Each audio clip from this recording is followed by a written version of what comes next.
ao devocional Caminho Santo. Eu espero que você esteja bem. Nesses próximos minutos, eu espero que você pegue seu caderno, sua Bíblia, um café, não sei se você gosta, mas eu vou orar. Deus, obrigado, Pai, obrigado por esse dia. Eu espero que o Senhor se manifeste agora em nosso meio, através desses próximos minutos, que a Tua voz possa ecoar na minha vida e também na vida de quem está aqui comigo, em nome de Jesus. Amém. Hoje nós vamos meditar no Salmo 130, um salmo curto, mas extremamente profundo. E a minha pergunta para começar aqui é: você já se sentiu espiritualmente no fundo do poço? Eu acredito que sim, eu também. E preparando esse devocional, Deus começou a falar muito no meu coração sobre nós entendermos quem o Senhor é. Às vezes passamos por momentos muito difíceis, mas eu quero falar para você que existe esperança no Senhor. Existe esperança no Senhor para a tua vida. Às vezes a gente não consegue ver a mão do Senhor sobre nós, ou não consegue ver o futuro. A gente está imerso nos problemas da vida, nas angústias na nossa alma.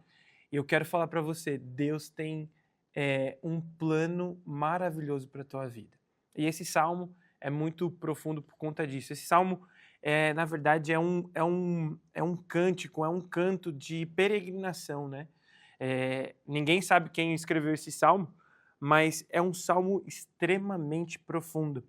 Eu convido, depois desse devocional, também você reler esse salmo, meditar ainda mais no que o Senhor fala através desse salmo, que é maravilhoso. No começo desse salmo, ele diz o seguinte, no versículo 1, das profundezas clamo a ti, Senhor. E eu acho muito interessante, das profundezas, para mim, quando eu leio, numa sensação de angústia, de limitação mesmo. O salmista, ele olha ali um reconhecimento das profundezas, eu estou clamando a ti. Ele reconhece o lugar onde ele está. É muito importante. Então, um primeiro ponto aqui que eu posso falar para você que está passando por um momento de dificuldade. Entenda aonde você está. Entenda a tua vulnerabilidade. Às vezes a gente tenta fazer tanto pela nossa força, a sociedade fala muita coisa. Você consegue, você faz isso, mas nós temos que reconhecer que nós somos vulneráveis, nós somos limitados, mas nós servimos um Deus que não é limitado. É através da força dele que nós conseguimos superar.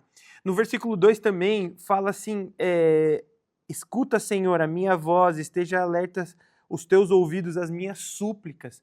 Súplica fala sobre entendermos também o nosso lugar onde nós estamos, mas suplicar é alguém que pode fazer.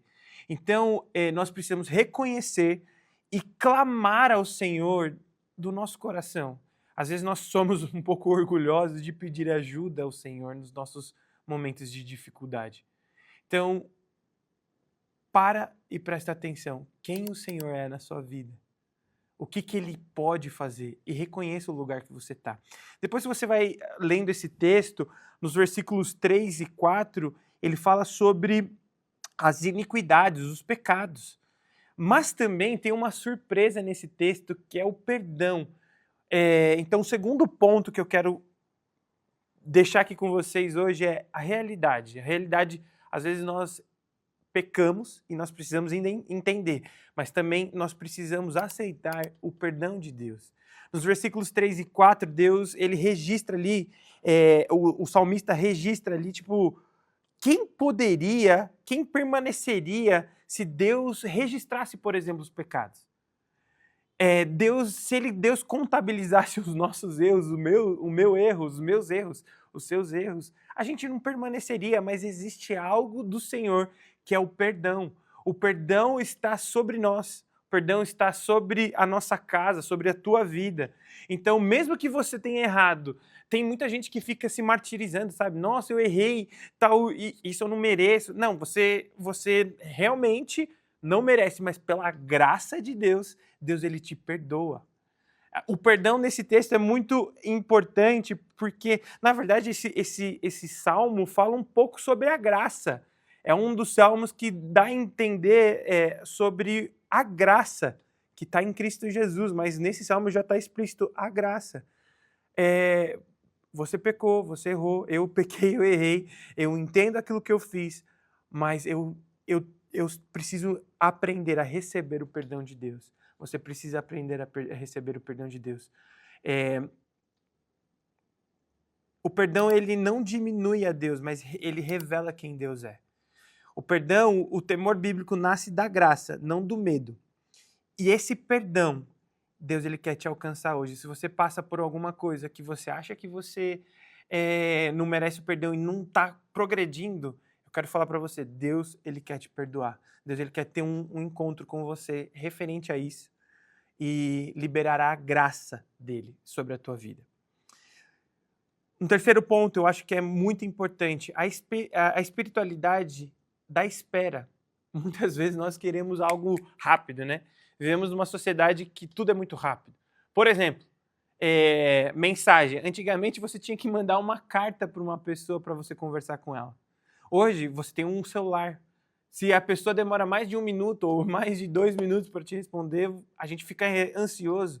Nós estamos numa sociedade extremamente ansiosa. E esperar é algo importante. Nos versículos 5 e 6, ele fala um pouco sobre os sentinelas, né? Aqueles que guardam e eles esperam pela manhã.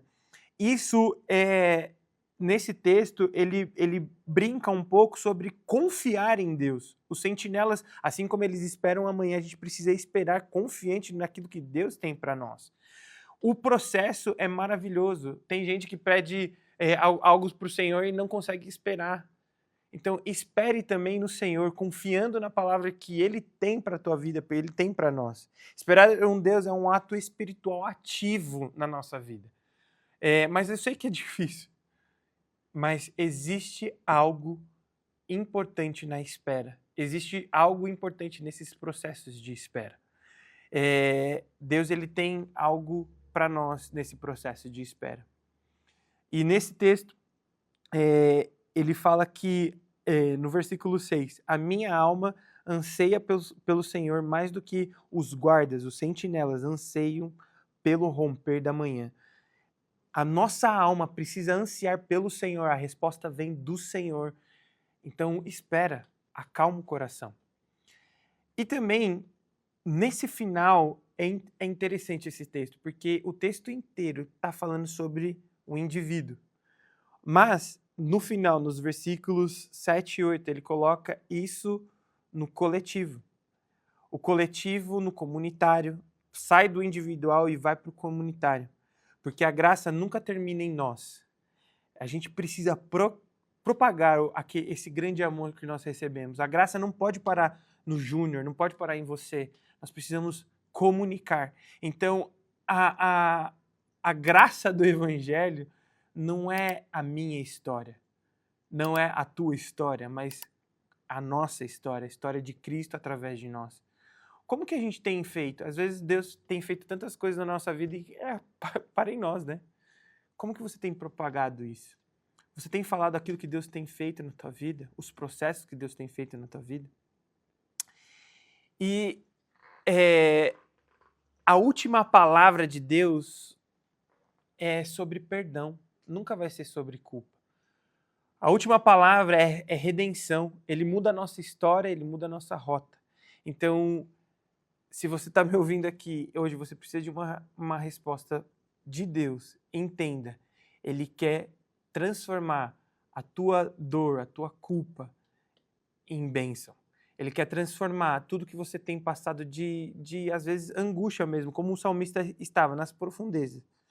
Mas Ele quer transformar isso em bênção.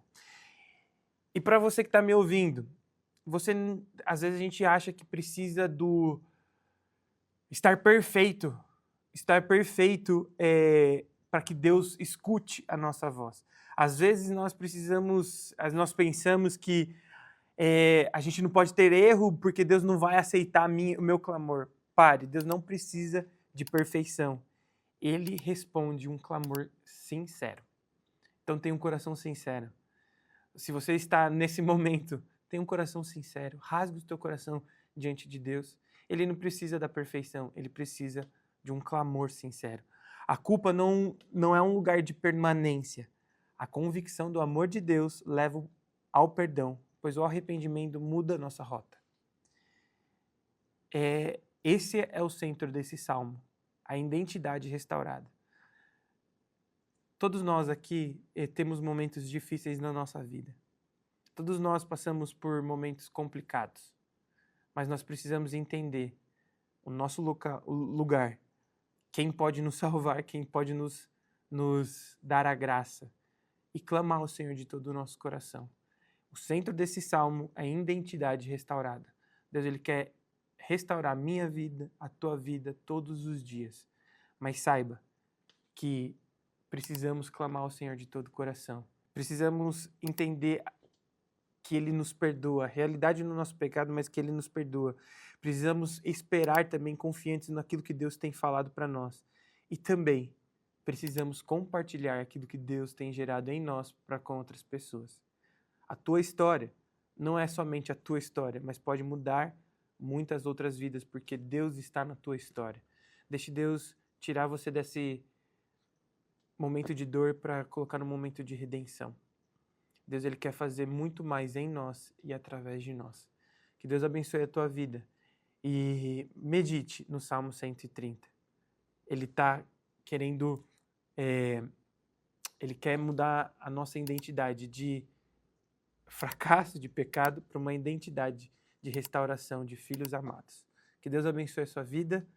Um ótimo dia. Deus abençoe.